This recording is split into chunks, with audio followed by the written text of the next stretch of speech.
con đường anh chưa đi lại lần hai.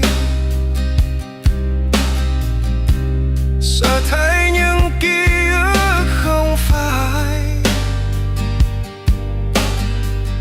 mùi hoa mi mô xa lạc trong gió,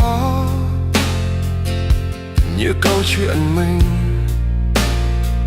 chỉ còn để đó.